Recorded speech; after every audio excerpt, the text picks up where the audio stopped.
Olá, estamos em mais uma edição do programa Direitos e Deveres Cidadania em Ação pela TV Destaque. Hoje nós vamos falar de um assunto forte e bastante presente em nossa sociedade, a dependência química. A Organização Mundial da Saúde reconhece a dependência química como uma doença e órgãos ligados a ela nos traz dados alarmantes. O consumo excessivo de álcool, por exemplo, é apontado como causa em 60% dos acidentes de trânsito, acidentes fatais. Também em 54% dos acidentes de trabalho, 80% nos crimes que envolvem violência e ainda 90% nos crimes contra crianças e mulheres. Realmente, doutora Adriana, os números são preocupantes, impressionantes. Então, para esclarecer nossas dúvidas sobre esse assunto de grande relevância social, vamos contar hoje com a presença da doutora Lívia Lopes, que é psicóloga, especialista em prevenção e promoção de saúde, especialista em dependências químicas e em terapia comunitária, além de pós-graduada em gestão e ambiente de trabalho. Doutora Lívia, seja bem-vinda ao nosso programa. E eu gostaria de começarmos o assunto esclarecendo que a dependência química seria uma doença, para que possamos romper de vez com esse crivo moral em relação à dependência, partindo para uma abordagem de uma doença tratável.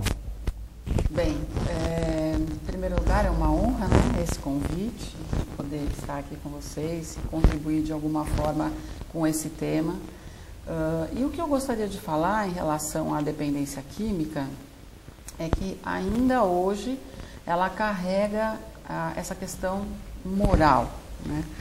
Porque antigamente as pessoas verificavam, né? Começaram a fazer essa relação. Quando a pessoa bebia, quando ela se excedia, ela acabava tendo um comportamento inadequado. Então, obviamente, ela não era uma pessoa que tinha virtudes, aquelas que são esperadas, né, pela sociedade, etc. Então, obviamente, acabou sendo essa questão dentro da moralidade, entre vícios e virtudes. Acontece que a dependência química ela é uma doença, né? Então, se é uma doença, ela tem que ser tratada como tal e não como uma questão moral.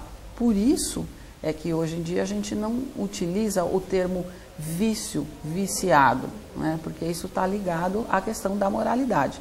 É uma doença e dessa forma é que a gente vai tratar. Certo? Doutora Lívia, hoje as drogas mais consumidas são o álcool, a maconha, o tabaco, a cocaína e o crack. Aliás, hoje se fala também em falso crack, que é o oxi, e que também causa muitos danos ao organismo humano. Existe algum nível de segurança para consumo das drogas, sejam lícitas ou ilícitas? Existe essa possibilidade de nível de segurança? Não existe consumo que não tenha risco de qualquer droga, entendeu? Sempre vai haver algum risco. Se você usou um pouquinho, você vai ter um pouquinho de risco. Se você usou mais, você vai ter mais risco. Mas assim, um consumo isento de risco não existe. Às vezes a pessoa fala, puxa, mas eu tomei só 2 dedinhos de cerveja. Você vai ter 2 dedinhos de risco, né? Ah, eu tomei um balde, vai ser um balde de risco. É mais ou menos assim, é da quantidade, né? Obviamente depende da droga, depende da constituição biológica de cada um, do estágio, se a pessoa realmente já está fazendo uso há muito tempo, a frequência, né, a intensidade, tudo isso. Mas, para a gente resumir, para ficar bem claro, não existe consumo de droga sem risco. Sempre algum risco vai ter. Aí algumas pessoas perguntam, mas tem as drogas que são medicamentos. Se você for ler nas bulas, você vai sempre verificar que tem uma lista ali de efeitos colaterais. Portanto, que fique claro, não existe consumo de droga sem risco. Doutora Lívia, uma coisa interessante que a senhora disse sobre 2 dedinhos de cerveja, né? Normalmente os consumidores costumam alegar que uma certa quantidade não lhe faz efeito, isso aqui para mim é normal, isso aqui eu tomo, não tem consequência nenhuma. Por uma questão assim, de conscientização das pessoas sobre o perigo das drogas, né? Quais seriam as consequências físicas e psicológicas no uso continuado de qualquer tipo de droga, né? O álcool, por exemplo? Então, O alcoolismo é uma doença biopsicossocial, né? Então, se a gente imagina que é biopsicossocial, então a gente já começa a imaginar que na sua parte biológica você já vai ter comprometimento de todo o seu sistema, né? Então, é sistema digestivo, cardiovascular, enfim, todo o seu sistema vai ser afetado, sistema nervoso central. Então, você já vai ter uma série de problemas. Depois, na parte comportamental, uma vez que você já acionou, a sua mente está alterada, né? Porque tem esse comprometimento no sistema nervoso central. Então, o seu comportamento já vai ser um comportamento distorcido. Então, você já vai ter problemas também com as questões comportamentais, né? Ou seja, agressividade, seja comportamentos inadequados, enfim. E depois, obviamente, se você, depende do ambiente que você está, se você está em casa, a pessoa pode se tornar agressiva, né, com seus familiares, se está no seu ambiente de trabalho também, né, dependendo da droga, ela acaba até furtando ou roubando dentro da droga para pagar o uso. Então, você tem um conjunto de situações para a pessoa que vai ser danosa, né? Então, dentro desse eixo biopsicossocial, você tem, dependendo da droga, dependendo da pessoa, dependendo do ambiente cultural onde ela está, um leque de efeitos danosos. Doutora Lívia, uma questão também bastante interessante para nós trazermos para o nosso público, seria considerando a sua experiência profissional, o que leva, quais são as motivações que levam as pessoas a fazerem um consumo excessivo de drogas. E aí eu gostaria de saber também se existe alguma pesquisa que indique se o consumo é maior entre homens ou mulheres, se existe essa diferenciação. Bem, existe essa diferenciação, sim. O consumo é maior entre homens, né? E no álcool, por exemplo, a gente sabe que tem crescido muito, né? Só nos últimos 20 anos aumentou em 50% em relação, né, aos homens esse consumo das mulheres, o que é muito prejudicial para elas, né? Porque o alcoolismo para a mulher, primeiro que assim, as mulheres elas não têm tanta água como tem no homem, na sua constituição, no seu corpo. Então, o álcool, ele fica mais concentrado, ele dilui menos, então fica mais tempo ali causando danos, né? Então, para ela é bem mais complicado e ela atinge, né, esse momento da dependência química muito mais precocemente do que o homem, né?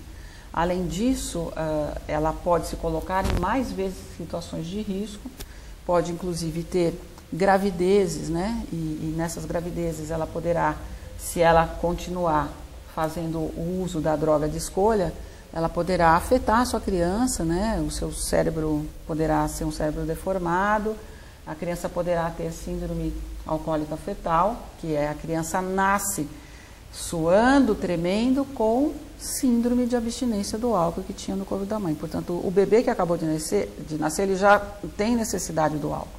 Já sente a necessidade do álcool em relação. Mas você me fez uma pergunta anterior. Isso, então muito importante esse alerta para todas as pessoas que estão nos assistindo. E aí o que eu gostaria de saber também, quais são as motivações? As motivações. Isso que você tem encontrado, né, no seu contato direto com dependentes químicos, dentro do seu trabalho, quais têm sido as motivações? Então, em geral, nós temos assim, se você fosse perguntar para cada um a motivação, cada um vai colocar uma motivação. Porque hoje é festa, porque o meu time ganhou, porque o meu time perdeu, ou porque o meu chefe é bravo, ou porque está chovendo, são N as motivações. Mas a verdade é que a gente tem um conjunto de situações onde nós, como seres humanos, estamos inseridos, que é assim, primeiro, você é um indivíduo. Qual é a sua predisposição genética? Será que você tem genes para a dependência química? Não sei, ninguém sabe, não tem nenhum teste para isso. E aí lá na sua família você vai conhecer o álcool. Então, numa festa de aniversário, no Natal, no Réveillon, né, as pessoas vão brindar. Então, você já tem esse primeiro contato. E daí você sai da família para a escola. Na escola, então, a meninada, né, para mostrar que é adulto, que é bacana, que é desencanado, então vai utilizar o álcool, né, se quiser fazer parte da turma, né, senão não é fraco, enfim. Então, tem todas essas questões.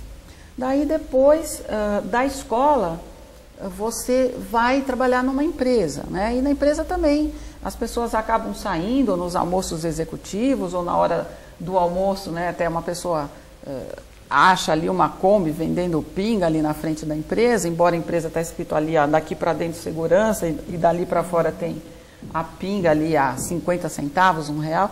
Tudo isso a gente tem. E nesse conjunto, nós temos ainda um meio, que é a nossa sociedade, que ela é uma cultura permissiva para o álcool. Então, nós temos propaganda bombardeando o dia inteiro, de beba, beba, beba, porque todo mundo é lindo, feliz e realiza seus sonhos, né? Então, dentro de todo esse conjunto, a pessoa ela tem toda uma preparação, até mais do que uma motivação, né? Ela meio que é preparada para essas situações. É verdade, doutora. Nós vimos as propagandas institucionais do governo e elas apenas procuram ligar, por exemplo, o álcool com a questão de acidente de trânsito, né? Esquecendo-se dos problemas sociais maiores que ele ocasiona à família e ao seu meio ambiente, por exemplo, de trabalho, o meio ambiente social, né? Pessoal, você que nos assiste, queira fazer contato para enviar críticas ou sugestões, utilize-se do e-mail da presidência@oabguarulhos.org.br ou secretaria-geral@oabguarulhos.org.br. Nós vamos aqui para um breve intervalo. Aproveite, conheça os nossos apoiadores e caso você queira também apoiar essa ideia de se juntar a nós nesse projeto de levar cidadania à população guarulhense, faça contato pelo 9383-4727 e fale com o nosso produtor Malon Lelis. Voltamos já.